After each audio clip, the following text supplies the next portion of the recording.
Hello to the Old Man Orange Podcast. I'm Spencer Scott Holmes. And I'm Dave Candito. And we're back again with more Mortal Kombat, because you probably thought we were going to do something different. No way! You know what? There's a part 2 of Mortal Kombat 11, the Part aftermath. 2. And you better believe there's going to be a part 3 and a part 4 and a part 5 of Mortal Kombat 11. No, they stopped here. After they got the $100 out of you, they're like, that's good for the moment. But no, there's part 2, and we went through this one again, and this is the strangest thing. It's like, this is the most recent Mortal Kombat I've technically played, disincluding 1, but it's like, it was this. I totally forgot what happened in this story here. Like, it felt like it was like, oh yeah, this, there's this going on here. And I know I've said this on like 9, 10, and the previous episodes we did, where I was always like, it'd be kind of cool as if they had sort of a bad guy storyline that you kind of played, and they all funneled together towards the end. And well, this one does that. This one solves those issues that I've been talking about, where I'm like, well, it'd be kind of cool if you play as these characters. Oh, no, you do it in this one. I mean, it's only a few characters, but still, it's there. Yeah, like you said, there's a lot of things I forgot about that happened in the aftermath. There were things I forgot about in the Mortal Kombat 11 storyline anyway, like the base game. But I don't know what it is, but it kind of I forgot nearly everything in this expansion since the first time I played through it. This second playthrough, like, the only things I really remembered were that Fujin, Nightwolf, and Shang Tsung show up. Which, nostalgia factor here, what's awesome is the actual actor who played Shang Tsung in the original Mortal Kombat movie reprises his role through voice acting, of course, and is Shang Tsung once again.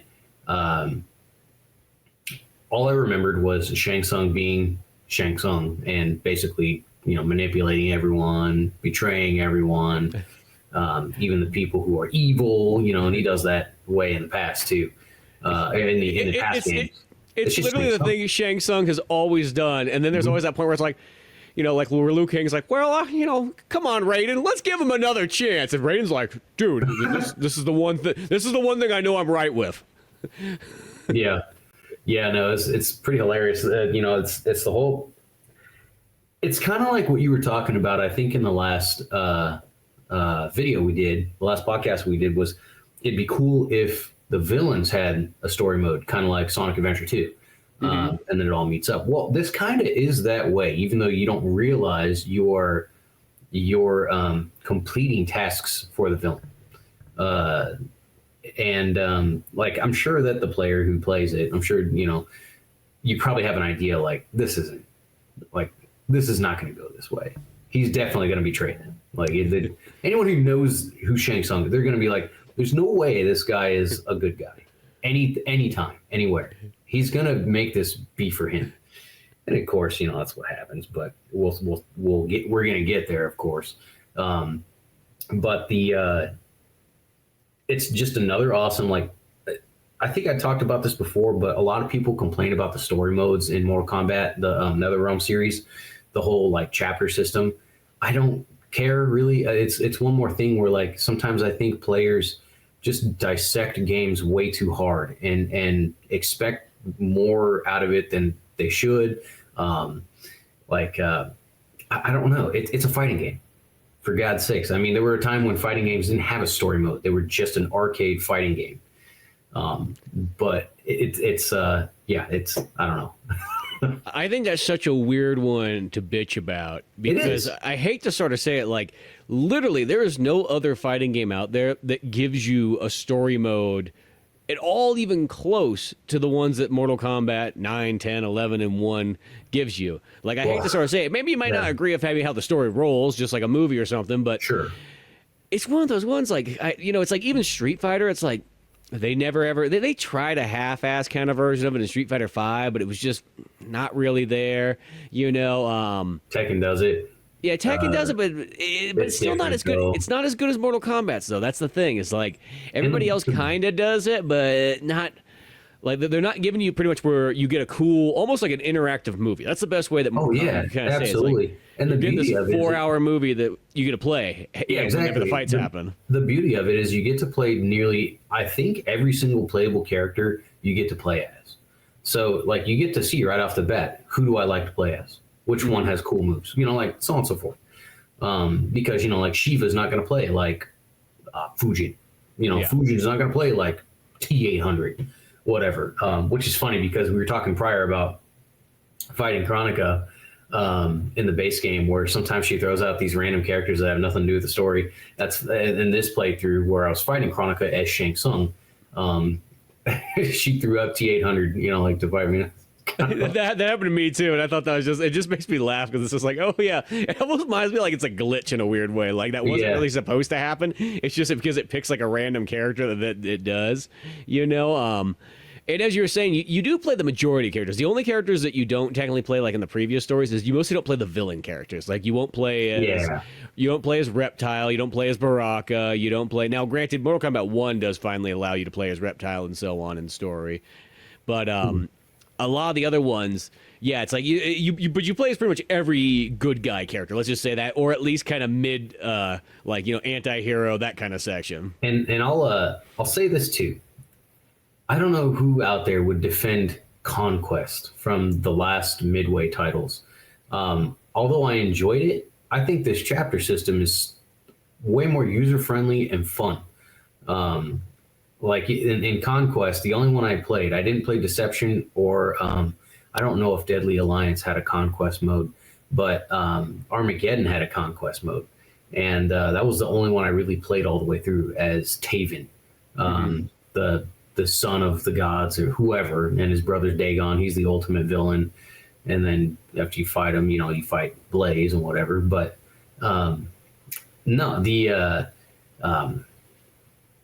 that was like so, well, for the time it was pretty cool. But looking back on it and comparing it to this chapter system, I think the chapter system really it just flows so much nicer. And it's the Conquest mode was ultimately kind of silly. I feel like they were working towards something with Conquest. Like it was their story mode, you know, and it was, I think the Deception was where they introduced the character Shujinko, and I didn't play that, but it looked interesting. The story seemed interesting. It seems like most people hated Shujinko. Most fans hated that guy. I guess he was supposed to be like the new Liu Kang, and everybody's like, no, there's not a new Liu Kang. Liu Kang is Liu Kang. It's silly to try to change that. But anyway, going forward, no, clearly the Aftermath does the same thing that 11 does, that 10 did, that 9 did. And I thought it was fantastic. They kind of, I don't want to say they throw any curveballs at you, because I think everything that happens is everything that we would expect. Shang Tsung not being a good guy, you know, it's not like it's blown our minds there. The resurrection of Sindel. While I found it really interesting, the way they went about that, there's the whole, like, the thing that you could debate about from sun up till sundown, the whole, like, oh, we're going to alter time, you know, like if we don't, you know, if we have people from here help us, you know, if they see us, blah, blah, blah, well, then they do. So it's did it matter? I don't know. But once again, another thing that who was surprised at? No one, is Sindel turning on the good guys. It's weird because I saw something that said that there's like, there are some people that thought that was weird that like she had this shift because like in a couple Mortal Kombat games ago or something like that, she was kind of being well, she's always been a bad character in a sense, but I guess, you know, she has a little bit more of the redeeming factors of like, oh, well, you know what I mean, like, you know, Shao Kahn, you know, stole her from her previous husband and so on, but, you know, and this is kind of jumping a little bit ahead here, but in this one here, she's like, she does that thing where she's like, no, like my previous husband was a bitch. You know what I mean? Shao Kahn's old man. Look at him. He's all dragonified and so on. And I was almost thinking this too, speaking of the dragonified, is this like the first time that like, because there's that part where Shao Kahn's like in jail and you see him without his helmet on and everything like that. And you can kind of see that he's like, oh, he is like full dragon and so on. Yeah, he's like he's the same race as like Onaga, but like different, like a hybrid or some weird crap. He's like somehow I think there might even be some Shao Kahn lineage or some crap like that, but don't quote me on that because it's been like it's been like a month and a half since I read up on it. And once I read it, I was like, oh, okay, I don't need to remember this. But this will come in handy next time I'm on Jeopardy. Yeah, exactly. These things that we're curious about, and like we spend so much time looking into, and then we find it, we're like, all right, I'm moving on. But no, he is like a dragon lineage from Onaga, and I also did some more reading, like looking into whether or not he's a god. He's not a god, but he's a mortal, but he's not a god, and he's just this super powerful dude. There have been like Mortal Kombat, I guess, just like any other like super popular franchise that's been around for 30 plus years. There's like retconning and stuff here and there. There's things within the games that like there's things that are implied that we're supposed to just understand and whatever. But it's like there's basically one opinion that he's a god because somebody hinted at it, and then there's another opinion that is basically like, no, he's not a god, and they said he's not a god, and that's all there is to it. And then that's where I just stopped reading, because I'm like, all I'm doing here is reading the conversations, or should I say arguments, between nerd one and nerd two. And at this point, I don't care. He's just a super badass. What else is there to say? I hate to sort of say it. If either Ed Boon or John Tobias doesn't say it, it's not true. You know what I mean? That's the only people that I care the opinion about when it comes to a Mortal Kombat thing. Yeah, no kidding. So it's one of those things there. But because I want to say, it's like, I mean, in 11, of course, you can see that he's got those like the dragon like kind of scales on his arms and everything like that. But he's still and I think that's the first time you really get a close up of his like eyes and stuff. He's clearly not a Denian. He's not human. He's not. I don't know if people from Outworld are humans or they're just something else, but. Also, I've been watching this like 3 hour plus video. I keep like stopping and coming back to it. It's on YouTube, about like the complete lore of Mortal Kombat. And it goes from Mortal Kombat, the original, all the way to Mortal Kombat 1. And the guy that made this, he must have a lot of time on his hand. And but apparently Sindel actually did, in the Midway series, she was not exactly evil. She just kind of caved, and then just kind of went with it. It's like, what are you gonna do? Tell Shao Kahn no? Well, like, no, I'm not gonna be your wife. Go invade somewhere else. Like, yeah, right. Ask Earthrealm how that worked out. But the and I guess she later on, like, it was, I think it was like Mortal Kombat Deadly Alliance, around that point in the Mortal Kombat lore, she like went and tried to help rescue Kitana from certain peril or some crap, like her and Jade, I think. There was a lot. And I also learned that Shao Kahn never died. Like, apparently never died in 1 or 2. He just was defeated. How that's explained, I don't know. Even the guy who made this video is like, I don't know how you explode into a million rocks and then you're still alive. But there it is. And then I haven't gotten to the part yet where he goes to, I'm right at where he starts talking about Armageddon. But I'll have to forward you the video because it's long as heck. It's taken me like 2 weeks to watch, but it's pretty interesting considering what we've been talking about. Yeah, no, it sounds like that'd be a good one. Even if there's so many similarities that I didn't realize are in the NetherRealm series of games to Midway. Like they actually, the whole NetherRealm, Ed Boon has kept way more faithful to the original storyline than I really thought. Kind of crazy. But. Well, it makes sense. I mean, literally, Ed Boon's been there since day one because, he's the main programmer, in the early days. So it's like the only real weird missing ingredient that's in the switchover from Midway to, and I was going to say to the Warner Brothers version is, it's literally just, John Tobias, but then John Tobias actually technically jumped ship after Mortal Kombat 4, and, he hasn't been there since then. But Ed Boon's been there, so I think that's why Mortal Kombat's always stayed. It's never, like, gotten literally into somebody else's hands, because he's always, like, the head guy writing the story, putting together, director, and so on like that. So for the most part, like, if there is a change or something like that, it's just because he's kind of curved the story to maybe better fit and so on like that, as time goes on. But, I guess going to back to the beginning, of how this all kind of goes and why Shang Tsung, Fujin, and Nightwolf all appear kind of here is that the tail end of Mortal Kombat 11, when Fire God Liu Kang is taking on Kronika and defeats her and so on like that, and then humanoid or whatever, not humanoid, human Raiden comes on and goes, "Hey, I'll help you out now. I lost all my god powers. Thanks." You're supposed to be Katana, but the better ending's when you get me instead. I know, right? It kind of that's another thing that's weird to me about. Once again, I try not to think too hard about it, but so in that canon ending, everything has just been erased. Kronika erased everything, so it's up to Liu Kang to now. You can say fix, you can say redo, restart, whatever. So my question is, why is Human Raiden there? If he had fused with Liu Kang and he wasn't there hanging around with fighting Kronika, well, what is that? Yeah. But whatever. Yeah, or even technically, why is Katana there in that other version of it too? Like, how'd she just slip through the sand stream? Like got carried over by a dinosaur or something. I think what happens there is if you get that ending with Raiden, the way you get that is by losing to her once. If you win every time, that's when Katana shows up. Yeah. So if you win every time, she doesn't have the opportunity to tell you in the fight, "I've just erased everything." Which then that kind of makes sense.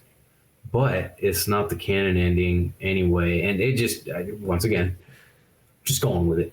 Yeah. Don't question it too hard, Suspend some disbelief just a bit, But apparently, and when all this happened, somehow, some way, Fujin, Shang Tsung, and Nightwolf, if you're all, I was hoping Nightwing, if you're all like wondering what happened to those guys and why they weren't in Mortal Kombat 3, well, wait a second. Aftermath will answer that. They're like, yeah, we just got kind of stuck in some weird time void thing, and second that time got erased, whoa, we came back, and hold the phone. Shang Tsung has an idea. He's like, Liu Kang, you know what you're going to need if you really want to, manipulate time and control it right?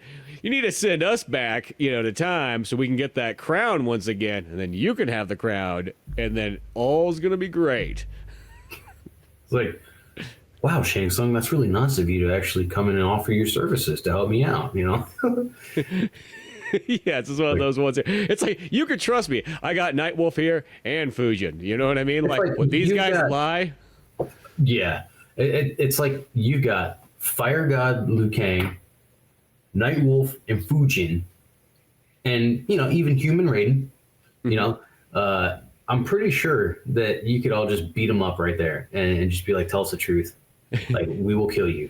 Yeah. Even let Human Raiden's like throwing a punch there, like just for good measure. Teabag him. Exactly. That's about all you can get for. And I don't know. It's like, what? You could have taken a few more steps, like just to make sure that he's not full of shit. But that's all it was no, yeah, let's go with this idea. And then of course I was going to say, let's be honest, Raiden did want to. He wasn't really happy about this idea. He was kind of like, whoa. Well, let me get over there and punch him in the face and then teabag him. I thought that was part of the plan. But, here's what happens when you cry wolf for, timeline after timeline and you just keep screwing everybody over on accident, is that people are like, Raiden, just go play in the corner, dude. Like, this isn't time for you. You've just screwed everything over and over. Yeah. Here you go. Go play some solitaire over there by yourself. In fact, I feel like if Raiden didn't cut off Shinnok's head, Mortal Kombat 11 might not have happened. No, yeah. Once again, we're supposed to get the evil Dark Raiden, Angry Raiden, which he does kind of briefly appear in this one. I feel like they do some things in this DLC where they're like, okay, let's give a couple. Well, no, because Raiden gets angry later. Yeah, he does. I forgot about that. Yeah, he gets a little bit of rage, so on, but that's farther down the story. But so pretty much what happens is Liu Kang's like, no, let's try this idea. Let's see what happens, like one of those moments. And so he sends these dudes back, and of course the time travels. They're supposed to go back to Shang Tsung's island. Once again, you should really question this. Why does Shang Tsung want to go back to his own place?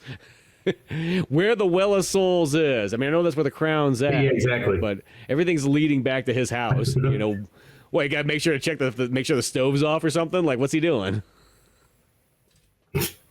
Yeah, no one ever questioned why. Like in 11 too, they Jackie and young Jax go to Shang Tsung's island where the crown is. And nobody ever thought like, why is it there?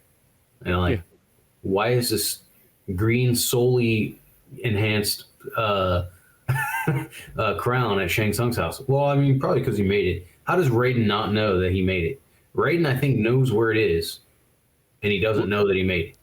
I almost want to say they mentioned in one part or the other where that crown, and this is like Chronica set this up, is that she's utilized Shang Tsung because he has all the souls, and that's why she's kind of casted him out, and so the crown is actually absorbing all the souls, is what it's doing. So it's just getting more and more powerful, because Chronica's not fully powered up yet, but she needs that Shang Tsung's like soul well. He's been hoarding these souls for a rainy day.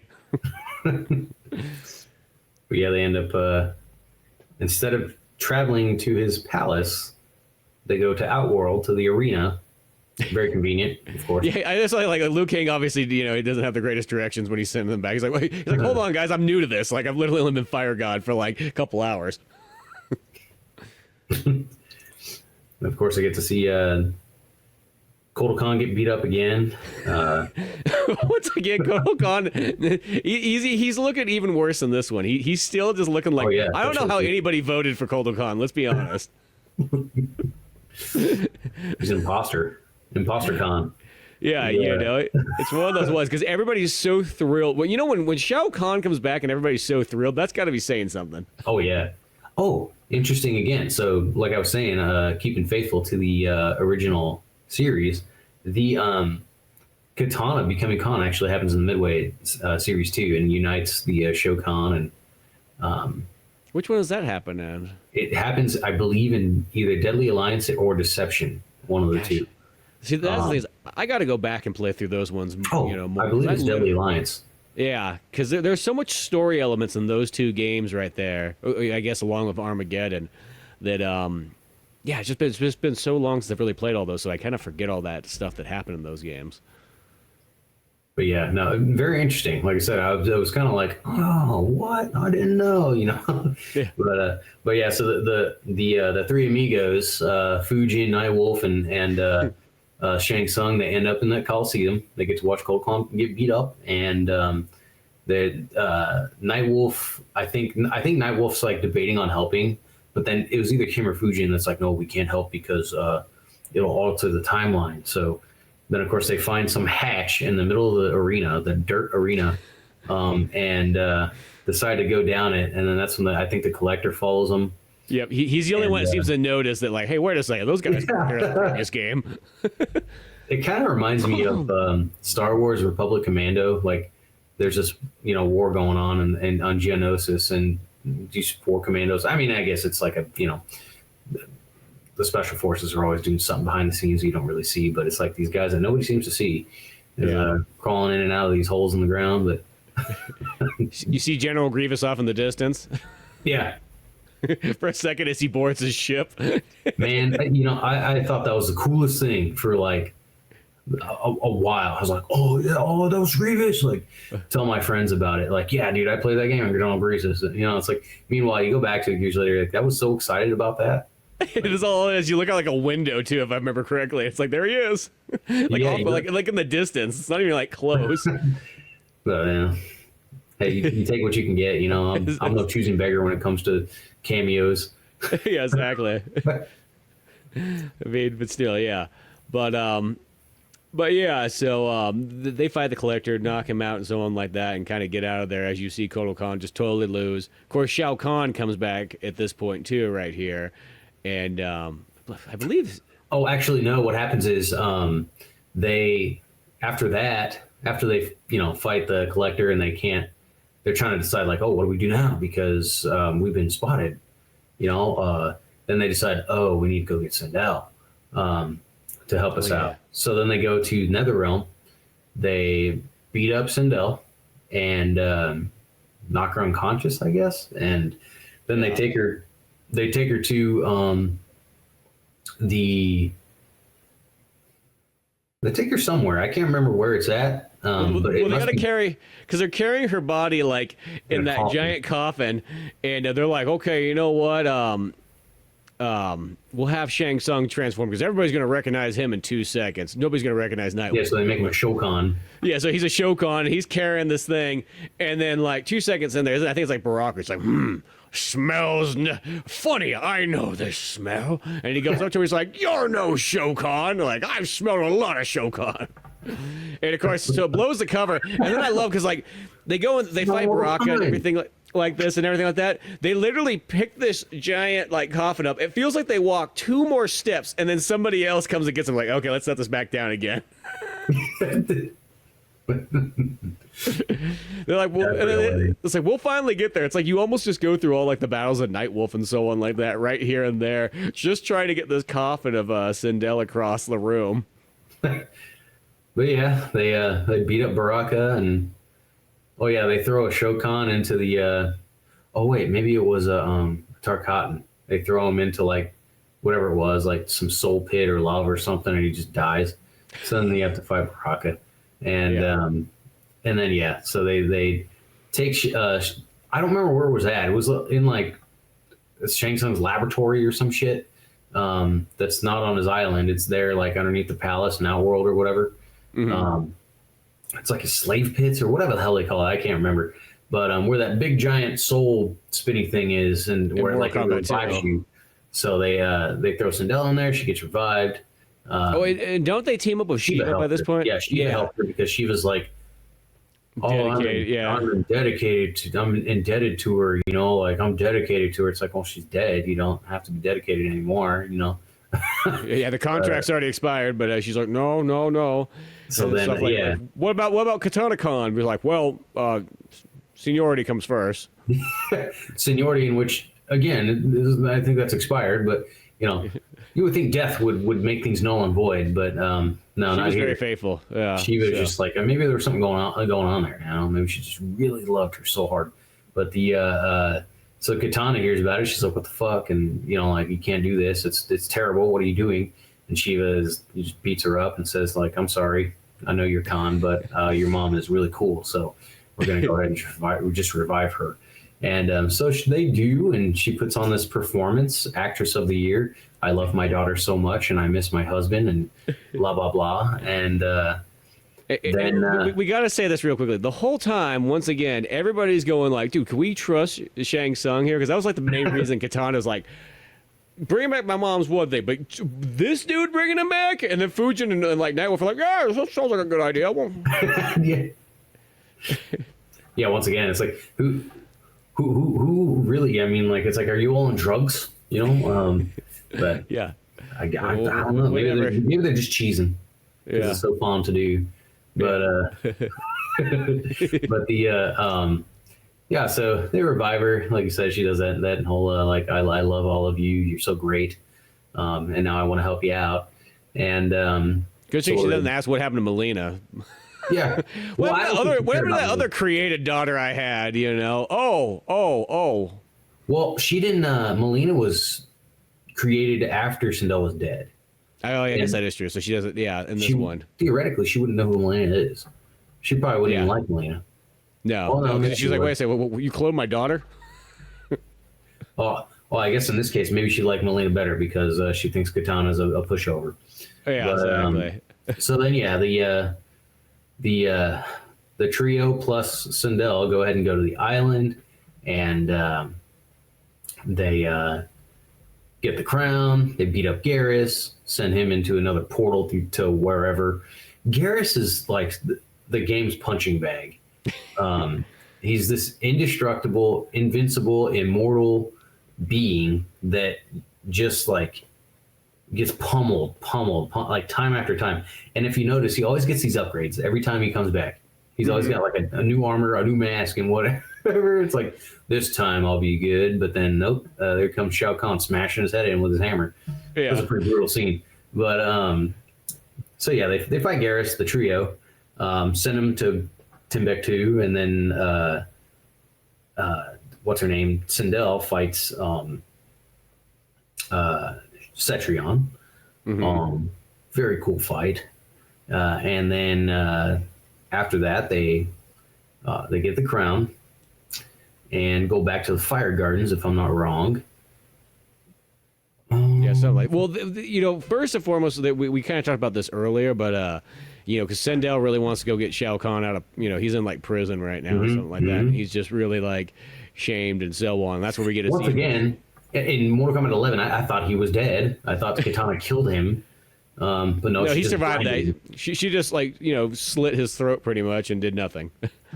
She blinded him, and then he's in that cell like, oh, and I don't know how at first I thought it was kind of cringy and lame, the dialogue between Sindel and Shao Kahn. So yeah, what Sindel tells everyone once they get the crown, like, well, I have to go aid Katana Khan.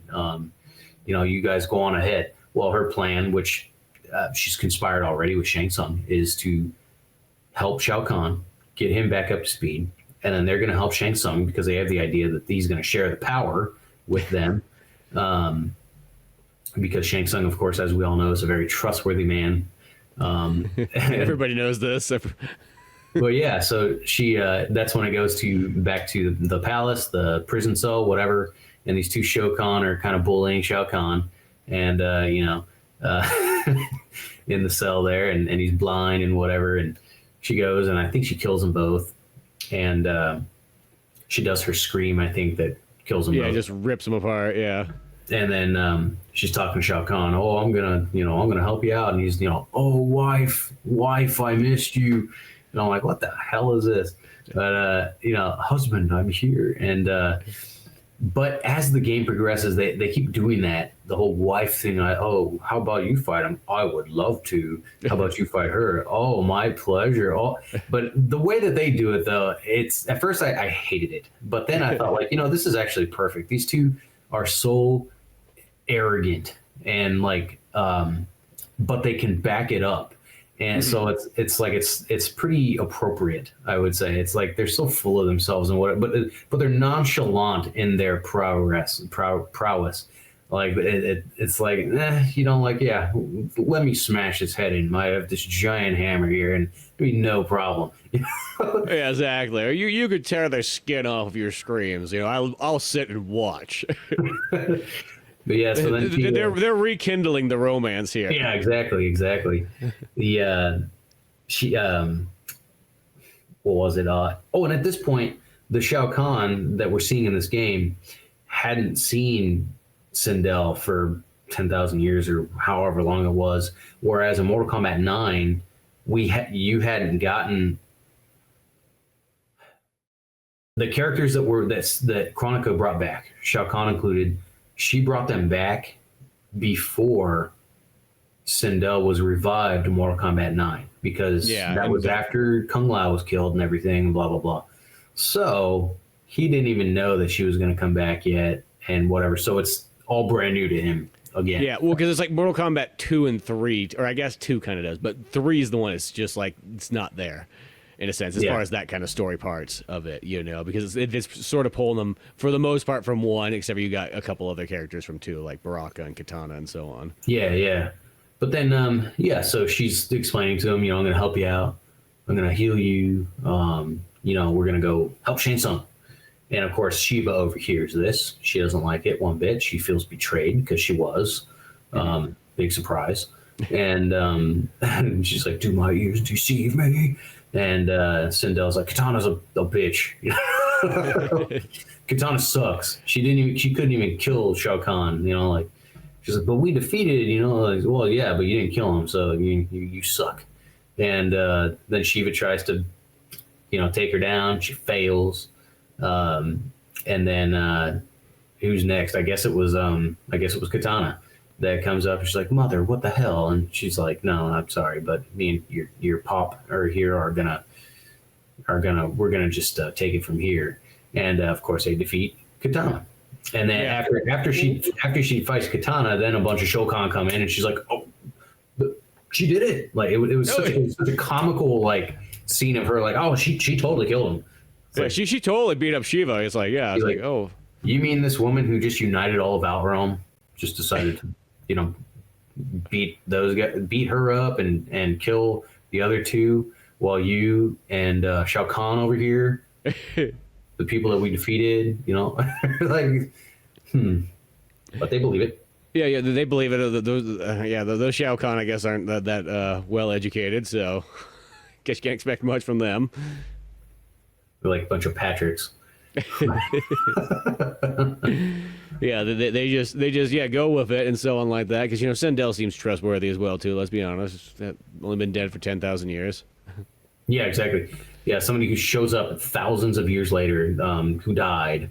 Hey, oh no, I'm back, and I'm just here for you. Yeah,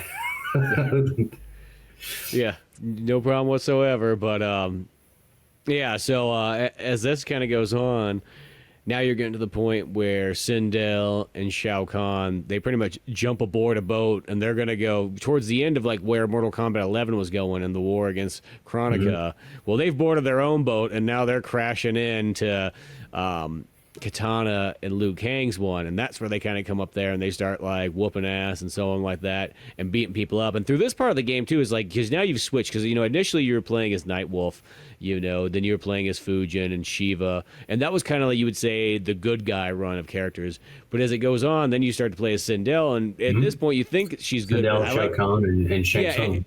As you progress through her story, and then you get Shao Kahn there as well too. It's like, oh no, now you're playing as like the bad guy role in a sense, which is kind of cool. And you're beating up all your characters. You're beating up Katana, you're beating up Liu Kang, and all this stuff like that, and just terrorizing it. And I will say, like Sindel really plays good in this game. I love Sindel in this game. Fantastic character. Yeah, it's just like some of the best move sets in here, and so many cool, like interesting, like takes on like her classic moves and so on like that. Same with Fujin. Fujin is always a really fun playing character. I love Fujin too. One of my favorite moves, and I do absolutely nothing with it, is where you basically just go like that up the screen, and then you go back. Yeah. I kept trying to figure out like how I can like. Is there anything you can do with that? Because it's like you pretty much just do Raiden's teleport, but instead Fujin just runs and just runs up into the sky. It's pretty hilarious. Yeah. I kept doing it. Like at one point, I was just like, I'm just gonna keep doing this to see how long I can do it, and I had like 10 seconds left in the match. I was like, I better just kill this guy. Just keep going. And then also Nightwolf's actually one of my favorite characters from back in Mortal Kombat 3. I always like Nightwolf a lot. He's one of the kind of the go-tos. If he's in a game, like almost if I get a new game and I see him there, I'm like, yep, I'm probably playing as him. Was one of the first. I actually really enjoyed the characters they brought back as playable. Just like I said in the last one, though, I really wish they would have put in the cyborgs, but it is what it is. I really enjoy Fujin and Nightwolf, and Shang Tsung, of course, plays great too. And Sindel. They're such awesome characters. And to be honest, I really love playing as Rambo. But I mean, this is Rambo. That's to be expected. But he's got that M60 in his pocket. But ready to go. And while this was the special forces suffer a humiliating defeat. Against the Shao Kahn and Sindel and Shao Kahn. Just like you totally whoop the butts of Johnny Cage and Cassie Cage. Sonya, I guess, was also. Because Sonya was there too. I think they all were there. Mm-hmm. And they'd get annihilated. And it's not a funny scene, but it was kind of funny to me watching them all get marched as slaves through the portal back to Outworld. And like Johnny Cage looks back, he's like, I'm like, oh man, that's too much. Yeah. And then what's happening right prior to this was in the Fire Gardens, Fujin, Shang Tsung, and Nightwolf show up, and with the crown. It's right when Sub-Zero is about to fight Scorpion. Oh, yeah, when Scorpion just shows up and picks the worst words he could use, where he's just like, yo, what happened to Hanzo? He's dead. So what'd you do? You killed him at the wall? Oh, no, it wasn't me. Yeah. I mean, so unfortunately, Hanzo was murdered by Devora, of which I fought off and tried to kill and subdue, but she ran away. I'm really sorry. Please believe me. It's okay, though. I'm here. But so they're about to fight like they did in the previous game, but instead that's when the the trio shows up and explain, hey, we got the crown, blah, blah, blah. And then Kronika shows up, kind of like she did in 11, but it's a little different now, obviously, because the story changed. And it's kind of hilarious. The whole aftermath, Kronika's going through everything like, it doesn't matter. Like, it doesn't matter. Shang Tsung's helping us out. He has no idea. You know, like, it's victory is still at hand. And, like, nothing is going her way. And she's still just like, this is great. This is great. Like, I've never seen a godlike being in such denial. Which is hilarious. But so she tries to kind of take control, and it starts to work. She turns Radiant into sand and some other people into sand. But then, of course, the sorcerer and Nightwolf, Fujin, I guess. I don't quite remember. I'm pretty sure he was there. Yeah, he was there. Yeah, because Fujin he puts the crown on first. Yeah. He puts the crown on as the other guys are throwing some attacks at him, and then he uses the crown.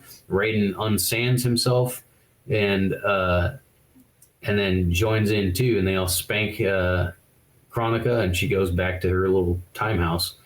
And Kronika's way easier to battle in this one than she is in the first one. Oh yeah, no kidding.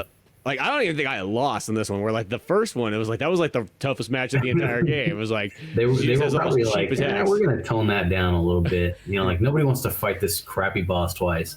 No, and I do it on every towers. Oh yeah, God. I'm telling you, my strategy: I just jump and kick. That's it. Yeah, well, it's like on every Mortal Kombat when it comes to any of like the cheap bosses, like you can't use like normal fighting tactics anymore. Those all go out the window. Like any tactics you use on any of the other characters or playing against humans or any of that stuff, they don't work. You have to go with like total cheapness. I read through some Reddit thing. I don't know if I was talking about it last time, but excuse me. Apparently, the Mortal Kombat 1 and 2, maybe 3. They programmed the CPU to basically cheat against you, to basically like understand your moves like that, and then just kind of like grab you at times where you shouldn't be able to be grabbed.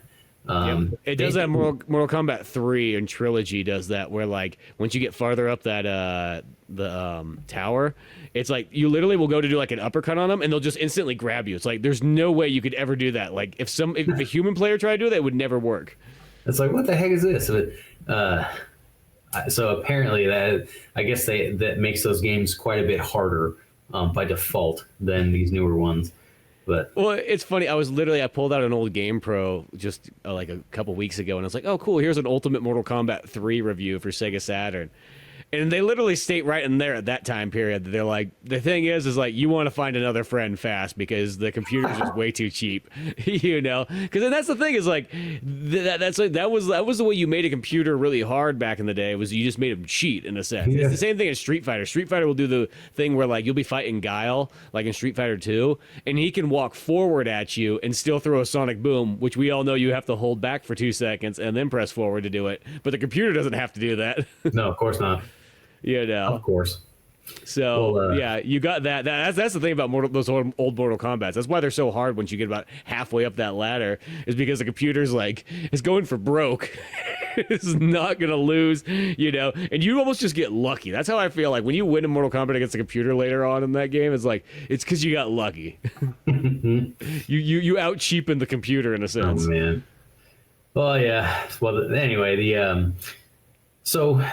They send Kronika back to her house, and again, we already discussed Sindel and Shao Kahn kind of like deceiving everyone and destroying all the special forces and getting on Kitana's boat and not killing but owning Kung Lao, beating him up, throwing him off the boat, and then they fight Liu Kang and Kitana, and they beat the crap out of both of them. Poor Kotal Khan, he gets murdered. He once they land, pretty much he had it coming. It's amazing he made it this far in life. Let's be honest. It's like what was that, man? That's that dude in the gym that doesn't just all day powerlifting and whatever. He's doing his CrossFit or whatever, and he looks just fantastic. But when it comes to like doing real world work, he has no endurance, no stamina. That's kind of like when I was in the when I was doing equipment operating in concrete in the Air Force. I wasn't in bad shape, but I was not very muscular. But I could do concrete all day. And some of these dudes that would come to help us out from other shops that were like just like fantastic shape. You know, they were getting laid every night by whoever. And by each of the dudes at the gym. Yes. And but when it came to doing the concrete, they were just like 20 minutes. They're like, oh, I can't do this anymore. I'm like, are you kidding? Look at you. You're an Adonis. You can't do this. You know. Meanwhile, this guy who's like, 300 pounds. Like country bumpkin, whatever. He's out there just like slamming that sledgehammer all day long. And then, anyway, that's Shao Kahn. That's Cole Kahn right there. He's all, his muscles are all for show. He's all show, no go. Yeah. That poor guy. And, they show up at the beach. They brutalize Katana and Liu Kang, Shao Kahn. Like, there's that scene where they're like reaching out to each other, like, "Oh, I love you," but then Shao Kahn's like, "Fuck that!" Slam the hammer down. He stomps on Liu Kang's hand, and don't you touch my surrogate daughter. And then they show up at the beach, throw Kotal Khan's head down the ramp, and then just start beating the crap out of everyone who was there. I guess all the monks and everybody else, and then so they're in a battle. The remaining protagonists against the bad guys, and Fujin, I think he used the crown to blow open the doors into Kronika's keep, and but then after that, Raiden fights the Revenant Liu Kang, who then actually I don't even think they fight, because he runs toward him, and Raiden gives that line like they did in 11. Where he says, "I would rather save you," but then Liu Kang falls over and starts crying and stuff. Because Shao Kahn's like smashing his leg at like the young version of Liu Kang with the hammer, and he's breaking it and so on. Exactly, and then after that, he's like, "Oh, what?" And then you see a scene where Raiden goes over to Fujin and is like, "Quick, brother, give me the crown. I need it to defeat Shao Kahn." And Fujin's like,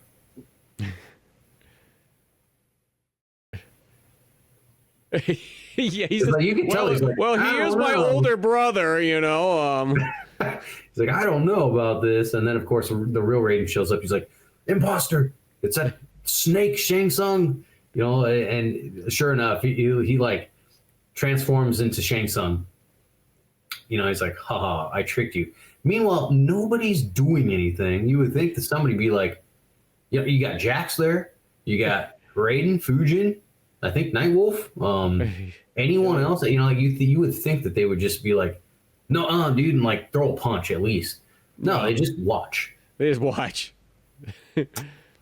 I get it. It's for the sake of the plot, but I mean, at least have somebody try to fight the guy.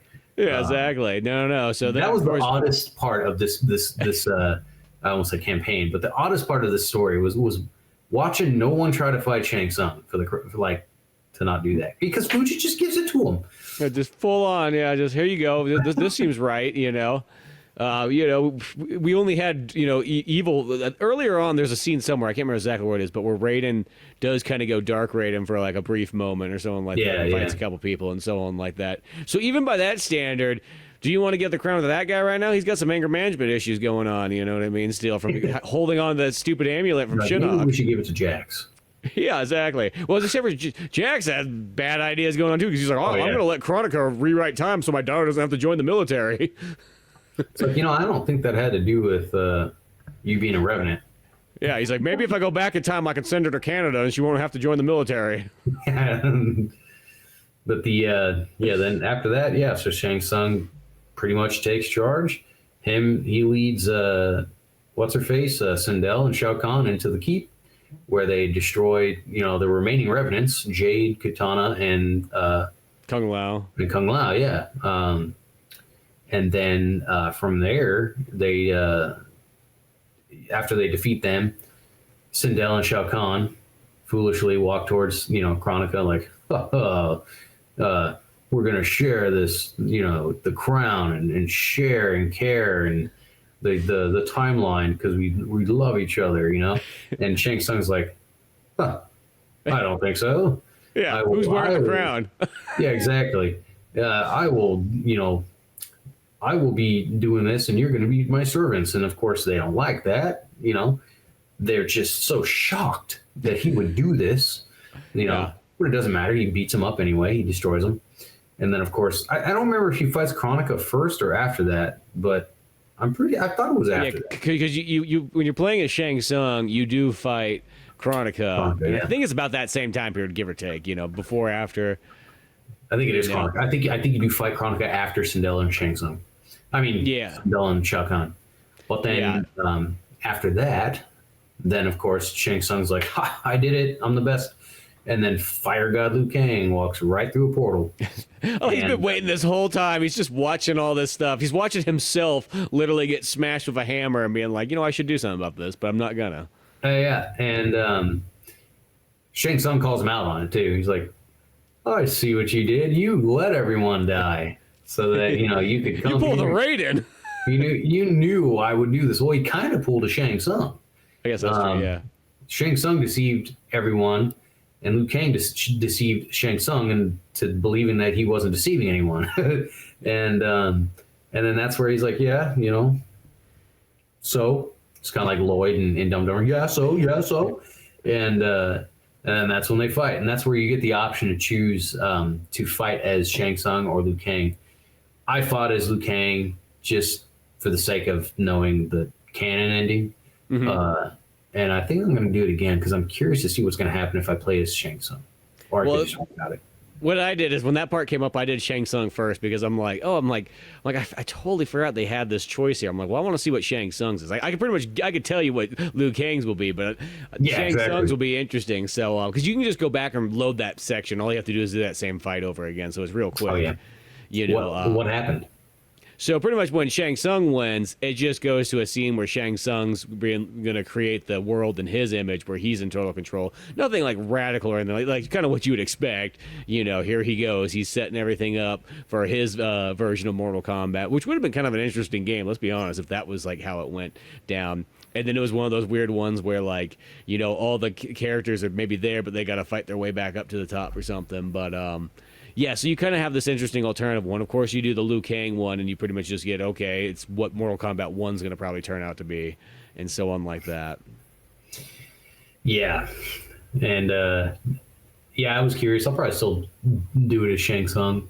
Yeah, as I say, it's worth it because, you can just, do it and see it in less than 5 minutes. Yeah. But yeah, the Shang Tsung canon ending. I mean, Liu Kang is the canon ending. He beats him, takes the crown, and just starts rewriting history. In which is where you get Mortal Kombat 1. But kind of like how the transition from 10 to 11, when you finish 10, you got some ideas, some real good ideas about how the game is going to go. Mm-hmm. And the end of 11, it was the same way for me. Liu Kang goes to Fire God. Liu Kang goes to the Shaolin monks, the White Lotus Society or whatever. And this is like, I don't know if it's hundreds or thousands. I'm just going to say hundreds of years prior to the events of Mortal Kombat 1. Not the new Mortal Kombat 1. I mean the original Mortal Kombat. I know. It's just like the Xbox One when they had that come out. Who thought it was a good idea to call Mortal Kombat 12 Mortal Kombat 1? Come on. Now, the whole time I feel like it should have been called Mortal Kombat 0. That's what you should have called it. Or that. Or just anything other than Mortal Kombat Rebirth, or give it some one of those other kind of like secondary titles, Something different than 1. Yeah. I hate when I don't know why people think that's a good idea. Let's put 1 in there way farther into the series because it's it's the same thing about when the Xbox One came out. I was like, that's a terrible name, and they're trying to justify it well, it's because it's an all-in-one system. They're all an all-in-one system. You don't need to explain that to us by this point. That's what the PS2 was, an all-in-one system. They still call it 2, and it's because I always used to call the Xbox One the original Xbox. Now I have to call it Xbox Original. It's like you're making it confusing here. Or just Xbox. Yeah, or just Xbox, but yeah. Even that's not enough because that's too broad of a term now. The Xbox. Oh yeah, because I mean, most people nowadays, if they're talking like, "Oh yeah, I got an Xbox." Oh, what kind? Well, an Xbox X. So you have an Xbox X. Like, well, I mean, yeah, but I have an Xbox. Because it's a synonymous term. Like, what do you have at home to play games? I got Xbox. Because it's like it's the whole thing. Doesn't matter if they got an X, S, Series X, or I mean, one, whatever. Yeah. One thing I'm not surprised is unrelated to Mortal Kombat, but when I was working at the base, the military base, when I was working in their store in there, the base exchange, just like a little Walmart, Target, it was the first time I saw the digital only Series X, and it threw me off because I was like, "What is this?" It's a Series X with no disk drive, and it's gray. And I was not surprised, considering like most people are probably just digital downloads anymore. But I would still want that disk drive if I want to play a DVD or Blu-ray or something. That's pretty much the only reason to get those nowadays. But it just kind of blew my mind. I guess Microsoft is now raising their prices on digital downloads too. I don't know. It was something I saw in an article the other day. I don't know what truth there is to it, but I think it's because it's that weird one that like I mentioned this many times. Starts it, everybody else is going to do it. Yeah, because Nintendo kind of did it but it's something that realistically it sounds weird, but somebody kind of had to do. I mean, nobody wants to pay more than they have to, but like video games is one of the only things that like inflation has went up on everything known to mankind. But video games have not been allowed to go up in price, ironically. And in fact, video games used to be more expensive, strangely enough. I remember you saying that. Yeah, because in the Super Nintendo and N64 games, a lot of those ones were $70, $75. There was even some like NES games that were like that too. And once again, that's at a time period where I'm going to use, just because California is what I know, minimum wage in California was like $5 at like that time period, if not $4. So it's like, okay, minimum wage is almost close to $20 nowadays. So it's gone up like 4 times the amount. And video games, literally, they went down in price first because once they turned the discs, like on PlayStation 1 and everything like that, they went down to like $40 and $50. Some of them were like 60 if they were like maybe a multi-disc games or something. But for the most part, they went down because they were cheaper than cartridges. But then they really slowly only went up. I think it was $360 went to $60. That was about that time period there. But even still, it's like they've made like very minor jumps comparatively for the fact that like, you go to Subway and a sandwich is 3 times more expensive than it was in the 2000s. You know what I mean? Subway pisses me off. Fuck Subway. Dude, that's such a joke, that place. I don't know how Subway exists anymore. I will tell you what, and this isn't just for Subway, it's for like every fast food I've had outside the United States. So in Brazil, McDonald's, Burger King, Subway, even Taco Bell, way better than the ones here in the States. And I think the reason is most of your fast foods, even though it's not really even cheap anymore, as far as I'm concerned, but every time we go to Wendy's or whatever, it's like $25. No, it's fast. It's not cheap. Exactly. However, it's still something that poor people here are going to get versus going to a sit-down restaurant. Because our level of poverty is different than other places. In Brazil, McDonald's, Burger King, that's not for poor people. It's too expensive. It's way too expensive. And like for the common person in Brazil that is going to go have McDonald's, if they choose to do so, that's going to be over $100. It's so expensive. For me and you, it'd be like no big deal at all. It'd be maybe the same price here or maybe slightly cheaper. But that's because our dollar is worth like almost 6 of theirs. But it's just regardless of, anyway, sorry. It is so much better. It is so much better. I like the burgers there are so good at the Brazilian McDonald's and Burger King. It's like not even the same. Well, I think at all those ones it's because they use real beef and so on like that. It's not probably they don't have the processed food. They don't have the all that GMOs and all that kind of stuff that they utilize for so many things. I remember when my wife came here and we went to McDonald's and Burger King. She was just kind of like, "What's wrong with this?" It sucks. I mean, it's not like it's good. We just eat it because it's there and it was quick. And I'm a piece of shit now. And I have to go home and throw up and run a mile. But yeah, it happens. But she's like, this isn't even the same. You know, I'm like, I know. But anyway, yeah, going back to one, Mortal Kombat 1, the end of Mortal Kombat 1, or I'm sorry, 11. Yeah. That transition, just how in 10, I thought, wow, that next game, it's going to just blow my mind. This whole thing with Dark Raiden, well, it didn't come to fruition. No. So with 11 to Mortal Kombat 1, which initially was supposed to be called Mortal Kombat 12. How do I know this? Because of something that I can't remember now. But well, it sounds logical. You had 11. That seems like the next step would be 12. It was like game code or something like that somebody found. There was a code in the game. It said like MK12 blah blah blah. And that was probably the working title. It makes sense, you know. Yes. They probably put that one in there like totally at the end. That was probably some marketing decision type goofy stuff. Yeah. Yeah. But I was excited. At the end of Aftermath because I wanted to see the original Kung Lao. Like that would have been a first for Mortal Kombat. Yeah. While Mortal Kombat 1 did have some firsts, as every Mortal Kombat does, there's always something new they introduce. Excuse me. The way they end that canonically is Liu Kang, Fire God Liu Kang, goes to the White Lotus Society and he goes to the original Kung Lao and he tells them, Kung Lao, by the way, is like super cool dude. Fire God Liu Kang tells him like, you're nothing like my Kung Lao. That guy was an arrogant asshole. He's like, you're a humble, cool guy. So I want you to be prepared for what's to come. And he doesn't say what's to come, but he's like, you're my chosen warrior. That's what's going to happen. Which, again, it makes sense because it's a fighting game franchise. But Fire God Liu Kang is now rewriting history. Why would he write Mortal Kombat back into history? Why would he write back these terrible people into history? Yeah, well, he puts General Shao's chicken in there. That's what he should have done. He should have punished General Shao. Dude. He should have been like, okay, well, Shao Kahn's here, but guess what he is? He runs a chicken joint. Yeah, he's a dragon man selling fiery chicken.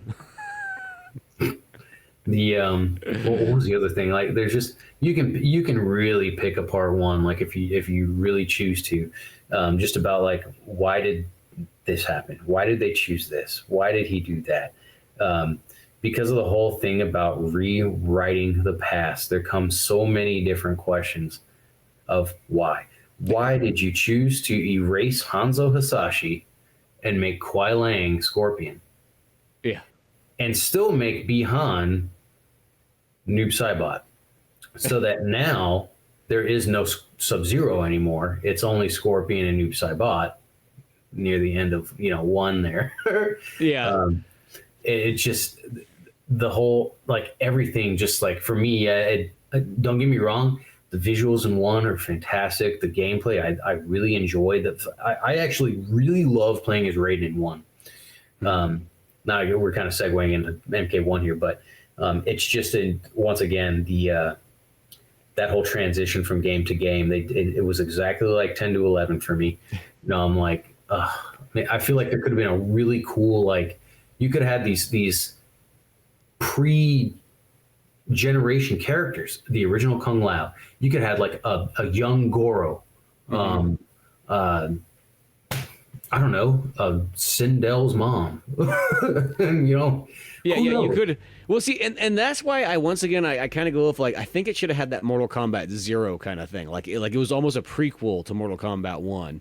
Mm-hmm. And you could have done like a weird little story thing in there where it's like, here's all these, like, it's actually kind of like a brand new game in a sense, but you have maybe like, earlier day versions of characters and, so on like that. And, of course, characters that have been around longer can be there and so on. And, and then maybe you could throw a story thing where somehow, some way, even crafty Shang Tsung comes back and he makes it so that Mortal Kombat, goes back to its original storyline or something like that, Yeah. But kind of like always, yeah, because that's the thing is I remember because Mortal Kombat 1, I loved, that'll be for another time, but I love the Shaw's Brothers kind of feel to it. Like, it feels like it's like a 70s kung fu movie, like the vibe, the look, everything about it. Especially the beginning. Yeah, just there's a lot of neat stuff to it. I think sort of just the only thing is I just kind of hope that they don't just keep doing this like every 1 or 2 games. They keep doing some. Yeah, rebooting it, doing a new timeline. Like, I would like to see it continue on, at least for a trilogy, and then do that. Like, do 3 games in a row. You know, you got like 100 Mortal Kombat characters, so you could blast through and kill characters off. It's not that big of a deal because there's other guys you can always bring in. You know, but yeah, it'd be kind of cool just to see them do a little bit of that because sometimes, like, I get it, for a fighting game, you got to have a little bit of that time travel, weird stuff, just so you can bring back characters, just so you can have good guys fight bad guys for some reason or something like that. Or, I mean, good guys fight good guys and, you know, that kind of thing. But I would like to just see it kind of continue on just a little bit more instead of doing that. Because I think that's what I loved about 10 so much. Yeah. Was that 10 is...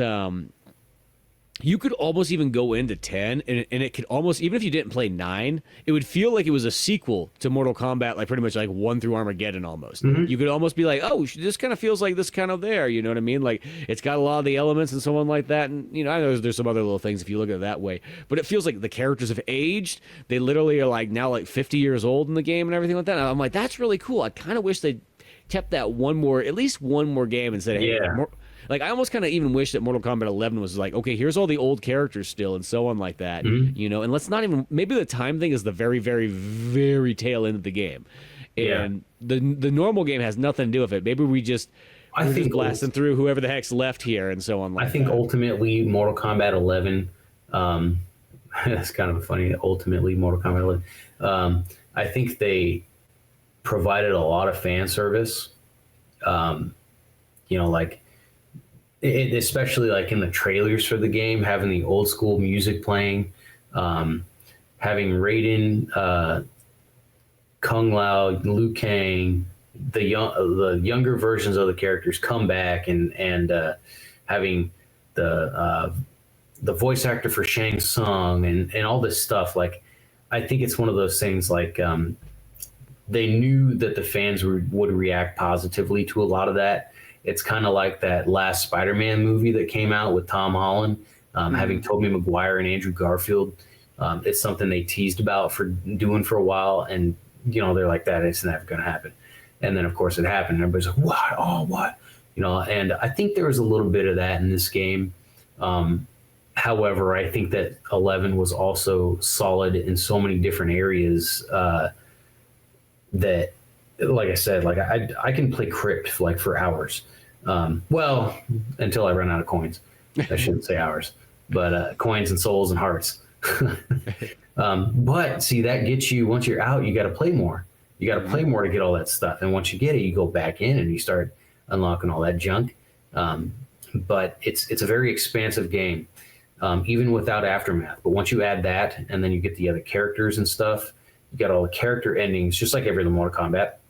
Like most fighting games, you finish arcade and you get the character ending. You know, I want to say the majority of them are not canonical. However, it's interesting in that some of them kind of are. Not with 11, I don't think, because pretty much every one of the endings with MK11 is having to do with everyone getting the crown and making their own timeline. Now I'm kind of curious as to what Kano's timeline or Kano's ending will look like in this game, considering the Snowblind movie. Yeah, the movie. We watched. I'm curious to see if any of that lines up with the character ending in 11. Yeah, that'd be interesting, you know, because I've only played so many of the just, you know, arcade playthroughs and so on like that. And but yeah, no, I mean, like, overall, I'll say this: Mortal Kombat 11. It's like, yeah, you can kind of get a little bit nitpicky of the story. It's still, if you just take it for what it is, it's fantastic. It's fun, looks great. I feel like they didn't cut any corners, despite the writers who wrote the story. I'm no comment on that. But the as far as the gameplay, the fatalities, you got friendships are back, brutalities, all the brutalities. I think it's just fatalities and friendships. I don't think they had babalities in this one, or the monster ones, animalities. I think it's just friendships and fatalities. But still, you didn't see that in Mortal Kombat 10, I don't think. So here you have yeah, the friendships, the fatalities, you got the brutalities, you got the there's no stage fatalities, but you got the expanded crypt, which is awesome. You have so much customization. The 11, as far as I'm concerned, they didn't cut any corners in developing this game, and it looks fantastic. The jump, like you were saying on the last podcast we did, well, actually it was about 10, was how big of a jump they made in the graphics, and it really is. I didn't quite remember when I was playing 10. I thought like, this is super good. Like, it's definitely a big step up from 9, but the 11 somehow is a little bit, quite a bit more realistic looking, very polished. What else is there to say? It's pretty awesome. Yeah, I know, just like the facial animations and all that stuff. And it's like the thing too is when you think about it, you go 11 and 10 are both like the same systems. They're both, PS4/Xbox One era. So which is crazy, like, actually. Yeah, because it's one of those ones. It's quite a like. The 9 to 10 is a jump, but I feel like the 10 to 11 is an even more radical jump, and that's on the same system. It just goes to show what the beginning is like compared to like the end of a life cycle. Yeah, and then of course, we get to see what happens next. But yeah, but yeah, no, it's like overall, it's like I think 11 does deliver a lot. Like even out of like 9, 10, and 11, like 11's probably got the most amount of content as far as any of these games go. Yeah. Like they give you a crap ton of things to do. You got all sorts of things, all kinds of like extra little bonus trials, challenges, so on like that. And even like on the online mode and so on like that too. There's there's like, feels like 10 or 12 different, beyond just, fighting and so on like that. You do have a lot of variation to everything.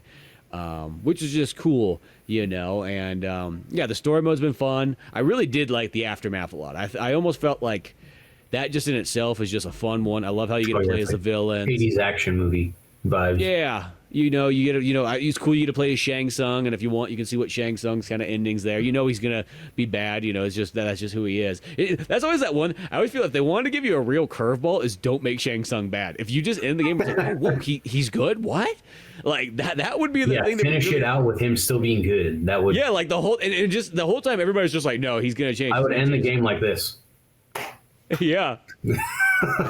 Just maybe like him and like, Liu Kang do the fusion dance at the very end or something like that. And they're going to turn back time. They got Cyndi Lauper playing and everything like that. Be like, wow, this is not where I expected to go. Yeah. Yep. But, it was a good time. But yeah, tons of good times with Mortal Kombat 11. If it's been a moment since you played this one and you've never played it at all, well, by all means, go check this one out. I mean, if you got Xbox Game Pass, it's on there. I mean, you won't get Aftermath, but you get the main game at least. So that thing, like, what are you waiting for? It's so much fun. But beyond all that good stuff, you can always go check out more podcasts at YouTube and Spotify. Till then, I'm Spencer Scott Holmes. I'm Dave Candito. And we'll see you some other time.